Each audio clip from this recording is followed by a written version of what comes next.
Hello दोस्तों, आज हम बात कर रहे हैं नेशनल क्रश रश्मिका मंदाना की हालिया फिल्म द गर्लफ्रेंड की, जिसने पूरे देश को झकझोर कर रख दिया है। यह फिल्म सिर्फ एक प्रेम कहानी नहीं है, बल्कि चेतावनी है उन सभी लड़कियों के लिए जो सच्चे और झूठे प्यार के जाल में फंस जाती हैं। आइए फ्रेंड्स, समझते हैं भूमा देवी के सफ़र की पूरी कहानी और क्यों यह फिल्म देखना इतना ज़रूरी है। दोस्तों, भूमा देवी को कहानी के शुरुआत में दिखाया जाता है। वह एक सीधी सादी और भोली भाली पोस्ट ग्रेजुएशन की छात्रा है। वह बड़ी कोशिशों के बाद मुंबई आती है कॉलेज में इंग्लिश से पोस्ट ग्रेजुएशन करने। उसका सपना है पढ़ना लिखना और एक आज़ाद जीवन जीना, लेकिन वह अपने कंट्रोलिंग पिता के साये में पली बड़ी है। यहाँ कॉलेज में फर्स्ट डे इंट्रोडक्शन के दौरान एक दुर्गा नामक लड़की को दिखाया जाता है। दुर्गा एक मॉडर्न, कॉन्फिडेंट और सेल्फ रिस्पेक्टिंग लड़की है। फ्रीक्वेंटली अंग्रेजी बोलती है।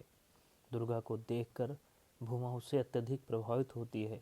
वह भी उसके जैसा ही बनना चाहती है, उसके जैसा ही इंग्लिश बोलना चाहती है। कॉलेज में एक विक्रम नाम का लड़का है जो दिखने में काफ़ी चार्मिंग अर्थात आकर्षक, आत्मविश्वासी और कॉलेज का हार्ट थ्रोब है। विक्रम पर दुर्गा भी फिदा है, लेकिन विक्रम को दुर्गा जैसी मॉडर्न लड़की पसंद नहीं है।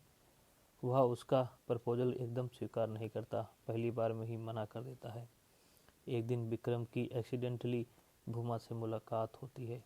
विक्रम को विक्रम को भूमा पहली ही नज़र में पसंद आ जाती है। वह किसी न किसी बहाने उससे मिलने लगता है। भूमा, जो अपने पिता के नियंत्रण से थोड़ा आज़ादी में आई है, वह प्यार व्यार से काफ़ी डरती है, क्योंकि इसके बारे में यदि उसके बाबा को पता चल गया ना, तो वे उसका कॉलेज ही बंद करवा देंगे। लेकिन भूमा, जो एक भावनात्मक समर्थन की तलाश में है, अपने आप को रोक नहीं पाती है। जल्द ही विक्रम की ओर आकर्षित हो जाती है और दोनों का रिश्ता शुरू हो जाता है। दोस्तों, यहाँ हम देखते हैं कि शुरुआत में सब कुछ परफेक्ट लगता है, लेकिन धीरे धीरे विक्रम का असली चेहरा सामने आने लगता है। उसका प्यार धीरे धीरे कब्जा अर्थात पोसेशन और नियंत्रण मतलब कंट्रोल में बदलने लगता है। एक थिएटर परफॉर्मेंस के दौरान भूमा दुर्गा से मदद मांगती है। दुर्गा, जो भूमा से नफरत करती है, भूमा की मासूमियत और सीधेपन से इतना प्रभावित होती है कि दिल खोलकर उसकी हेल्प करती है, उसे रिहर्सल में मदद करती है। दोस्तों, यहाँ हमें मॉडर्न होने का सही उदाहरण मिलता है दुर्गा के रूप में। मॉडर्न अर्थात आधुनिक कोई कपड़े पहनने या अंग्रेजी बोलने मात्र से नहीं हो जाता है। जिस प्रकार शेर की खाल ओढ़ने से भेड़िया शेर नहीं हो जाता, आधुनिक होने का मतलब है समझदार होना। पुरानी अंधी परंपराओं से जिनका कोई महत्व ही नहीं है, उन्हें पीछे छोड़ना और इंसानियत को समझना, इंसानियत के लिए जीना, जैसा दुर्गा ने किया।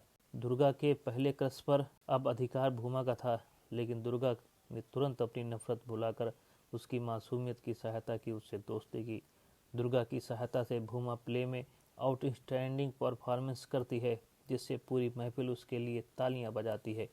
लेकिन जहां पूरी महफिल उसके लिए खुश थी, उसका बॉयफ्रेंड विक्रम अंदर ही अंदर जलन महसूस करता है। उसे भूमा का ऐसा सेल्फ कॉन्फिडेंट होना रास नहीं आता। वह भूमा को इन सब से दूर रहने के लिए कहता है। भूमा को कुछ समझ में ही नहीं आता है। फिर दोस्तों, अगले दिन दुर्गा भूमा को अपने साथ बाहर ले जाती है। भूमा मना करती है कि विक्रम क्या सोचेगा, लेकिन दुर्गा कहती है, अरे कोई वो बच्चा थोड़ा ना है, चलो मेरे साथ। भूमा दुर्गा के साथ खुलकर इंजॉय करती है।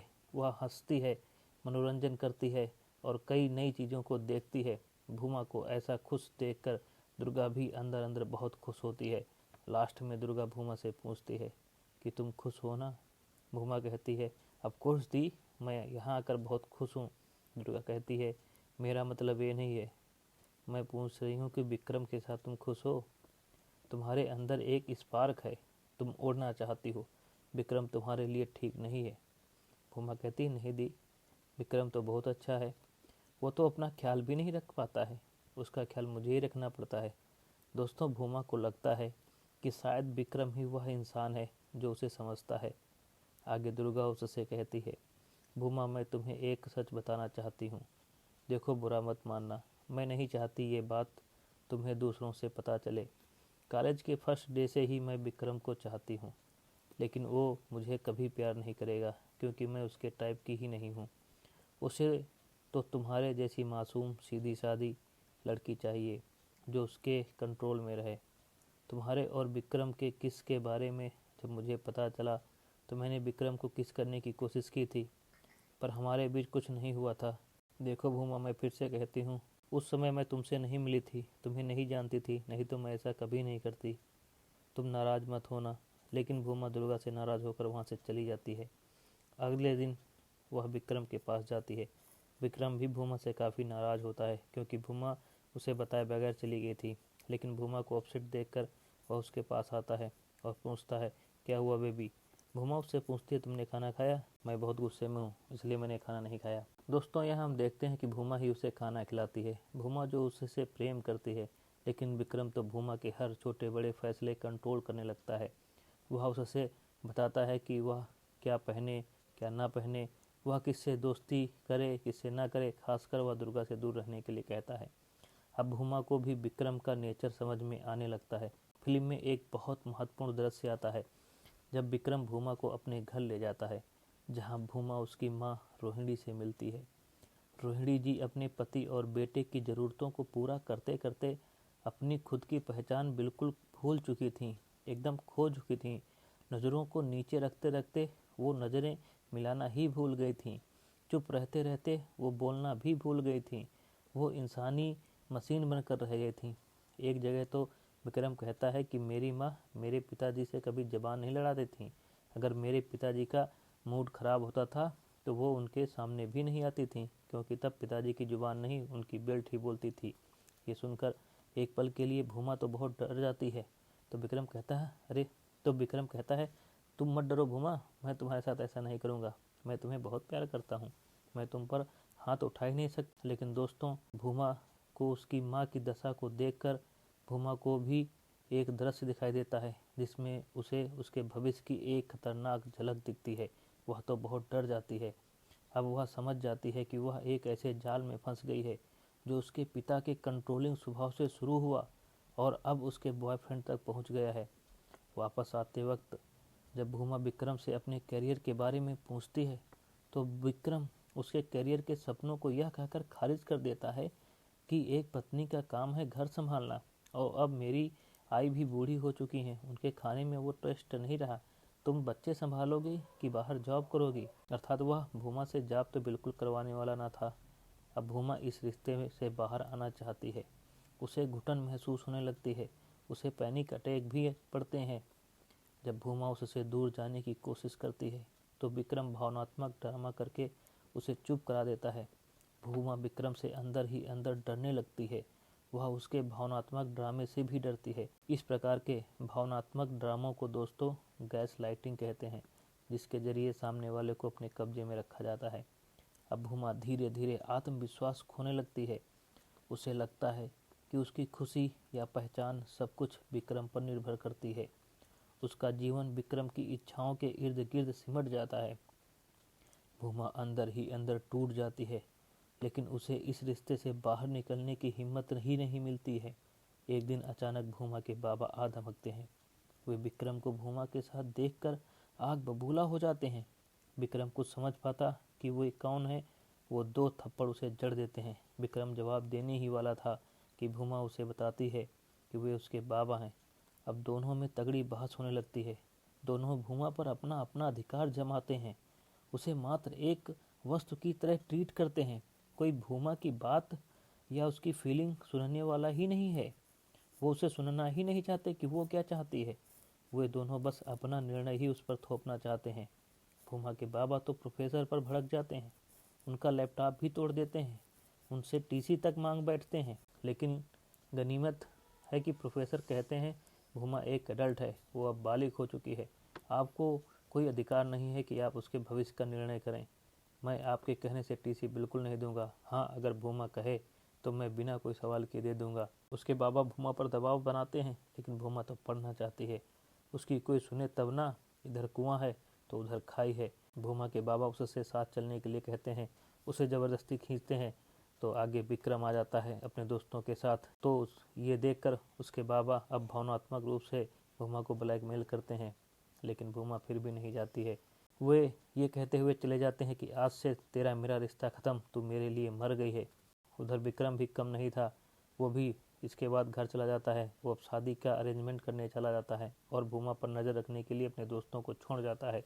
अब जब भूमा अपने बाबा को बार बार कॉल करती है, अपनी बात बताना चाहती है, तो वो उसकी कॉल को रिसीव ही नहीं करते हैं।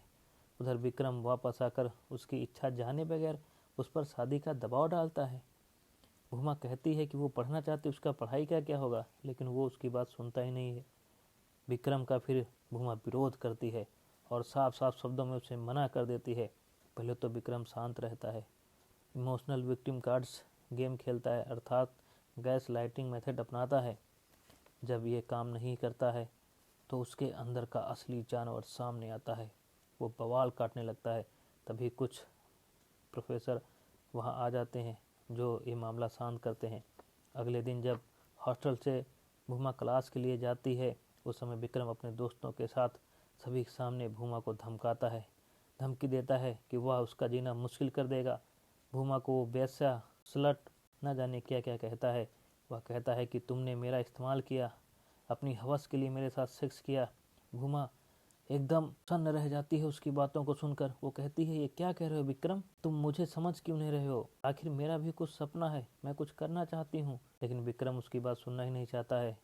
उसका तो कंट्रोलिंग नेचर कुछ और ही सुनना चाहता है। वह उसे धमकी देकर चला जाता है कि वह उसकी शादी किसी से नहीं होने देगा, उसे बदनाम कर देगा, उसका जीना मुहाल कर देगा।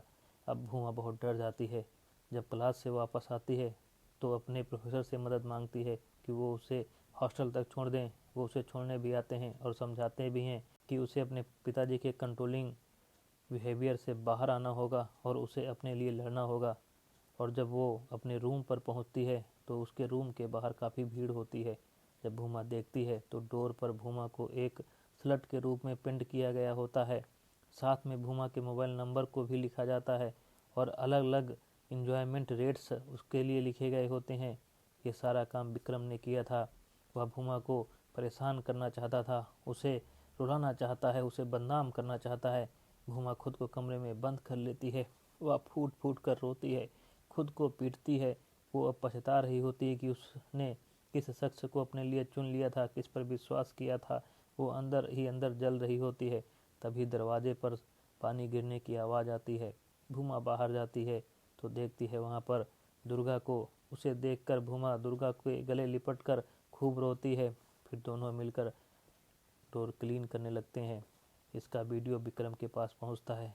वो अंदर अंदर ही बहुत खुश होता है, लेकिन ये सब देखकर भी उसका मन शांत नहीं होता है। उसके अंदर का जानवर कहता है, इतने से काम नहीं चलेगा, अभी मैं उसको और टॉर्चर करूँगा। इधर भूमा जब अपने बाबा को कॉल करती है तो वो कॉल उठाते तो हैं, लेकिन भूमा कैसी है ये जानने के लिए नहीं, बल्कि अपनी भड़ास निकालने के लिए, अपना एहसान जताने के लिए वो अपनी ही बेटी को वैश्या, बेशर्म कहते हैं। अच्छा होता जो तू भी पैदा होते ही अपनी माँ के साथ मर जाती। ये सुनकर भूमा जोर से चीखती है, अपना मोबाइल फेंक देती है। आज वास्तव में दोस्तों भूमा मर जाती है और जिंदा होती है एक नई भूमा। वह न केवल विक्रम के टॉक्सिक बिहेवियर को खारिज करती है, बल्कि अपने पिता के सालों के दबावों को भी तोड़ती है। वह अब सीधे फेयरवेल पार्टी में जाती है जहां सारे स्टूडेंट एकत्र हुए थे। वहां भूमा पहुंचकर दर्शकों के सामने खड़ी होकर विक्रम और उसके जैसे लोगों से कहती है, मैं भूमा, आज मैं आपको अपनी कहानी नहीं बल्कि सच्चाई सुना रही हूँ। यह कहानी प्यार की आड़ में छीनी गई आज़ादी की है। मैंने खुद को खो दिया था, धीरे धीरे, बिना किसी शोर के। मैंने अपने रंग फीके पड़ने दिए ताकि मैं तुम्हारी पसंद के कैनवास में फिट हो सकूं। तुमने कहा, भूमा यह मत पहनो, इससे बात मत करो, और मैंने मान लिया। तुमने मुझे गर्लफ्रेंड कहा, पर तुम क्या थे? अगर मैं स्लट हूँ तो तुम क्या हो? विक्रम, जवाब दो। तुम एक गार्ड हो जो मेरी आज़ादी की हर चाबी अपने पास रखना चाहते हो। तुमने हर बार मुझे यह एहसास कराया कि मैं तुम्हारे बिना अधूरी हूँ, कमज़ोर हूँ, तुम्हारे बिना मेरा क्या होगा। लेकिन सुन विक्रम, और विक्रम जैसे बाकी लोग, प्यार कंट्रोल नहीं होता है। जब तुम पूछते थे तुम कहाँ हो? किसका फ़ोन था? मेरा फ़ोन क्यों नहीं उठा रही हो? वह चिंता नहीं थी, वह कब्जा था, वह तुम्हारी असुरक्षा थी जिसे तुमने प्यार का नाम दिया। आज मैं वह लड़की नहीं हूँ जो तुम्हारी आंखों से दुनिया देखती थी। मैंने अब आईना देखना शुरू कर दिया है और मैंने देखा है वह लड़की, वह खूबसूरत है, अकेली खड़ी हो सकती है, अकेली चल सकती है और दौड़ भी सकती है। उसे किसी की इजाज़त की ज़रूरत नहीं है। मैं यह रिश्ता और तुम्हारा दिया हुआ हर नाम यहीं छोड़ती हूँ। अब मैं अपना रास्ता खुद चुनूंगी। आज से मैं आज़ाद हूँ। इसी के साथ भूमा विक्रम की ओर बढ़ती है। विक्रम की आंखों में डर साफ नजर आता है। भूमा कहती है, तुम्हें क्या मारूं? तुम तो पहले ही मर चुके हो। तुम्हारे अंदर इंसानियत तो है ही नहीं। दोस्तों, यह फिल्म हर लड़की और साथ ही लड़कों को भी सिखाती है कि प्यार नियंत्रण नहीं है, सम्मान होता है। टॉक्सिक संबंध को पहचानो और उससे तुरंत बाहर निकलो, क्योंकि आपकी आत्म पहचान किसी भी रिश्ते से ज़्यादा ज़रूरी है। जैसे भूमा ने खुद को पहचाना, सच के लिए लड़ी, अपने सम्मान के लिए आवाज़ उठाई, अपनी एजुकेशन पूरी की, एक फार्मास्यूटिकल कंपनी में वह एज आ असिस्टेंट मैनेजर ज्वाइन किया, खुद की गाड़ी खरीदी। अब वह अपने फादर का भी ख्याल रखती है। वह कंपनी के काम के लिए फॉरेन ट्रैवल करती है। वह अपनी खुद की एक बुक लिखती है। दोस्तों, अगर भूमा अपने पिता या फिर बॉयफ्रेंड का शोषण सहती तो वो उसकी ज़िंदगी भी विक्रम की माँ के जैसे हो जाती। लेकिन भूमा ने ऐसा नहीं किया, क्योंकि जो शोषण करता है वो तो अपराधी है ही है, और जो शोषण सहता है उसके लिए तो कोई माफ़ी भी नहीं है इस दुनिया में। तो दोस्तों, आपको भूमा का यह सफ़र कैसा लगा?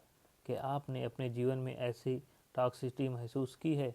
कमेंट में हमें ज़रूर बताएं। वीडियो को लाइक शेयर करें और हमारे चैनल को सब्सक्राइब करें। जल्द ही मिलते हैं अगले वीडियो में। Thank you. जय हिंद, जय भारत।